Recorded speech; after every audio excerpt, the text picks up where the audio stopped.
જુનાગઢથી belong કરું છું.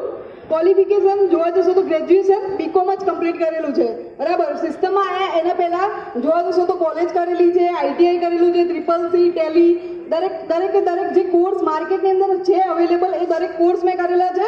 એની જોડે જોવા જશો તો જોબ બી મેં કરેલી છે, બરાબર. જોબ કરતી હતી, સેલરી આવી હતી પહેલી મારી 2500 રૂપિયા, એમ કરતાં વધી તો મહિને 5000 કમાવાનો મને મોકો મળ્યો તો ક્વોલિફિકેશન યા 12 પાસ યા ગ્રેજ્યુએશન કર્યા પછી, બરાબર. ગ્રેજ્યુએશન કર્યા પછી મારી વેલ્યુ હતી 5000 રૂપિયા.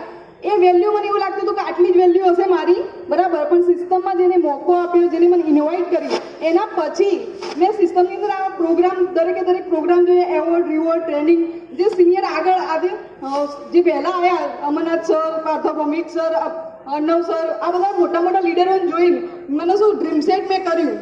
ઓકે, ડ્રીમ સેટ જોયું, આ સપનું મોટું થયું કે ભાઈ હું બી કંઈક કરી શકું છું. મારી વેલ્યુ એટલી 5000 કમાવાની નહીં, એનાથી બી વધારે કમાવાની છે. એની જોડે મને સિનિયરે સપોર્ટ કર્યો, બરાબર.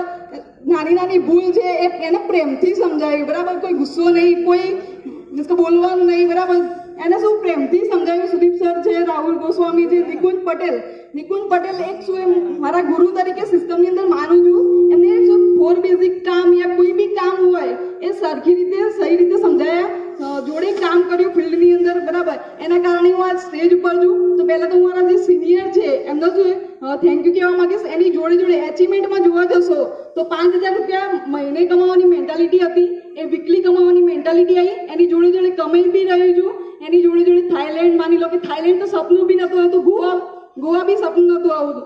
એની જગ્યા પર આજે 5 વખત નેશનલ ટ્રીપ, 1 વખત ફોરેન ટ્રીપ, તો આ બધી વસ્તુ મળી શકે છે. પણ એના માટે જે સરે કીધું એ દરેક વસ્તુ સેક્રિફાઈસ બી કરવી પડતી હોય છે, બરાબર.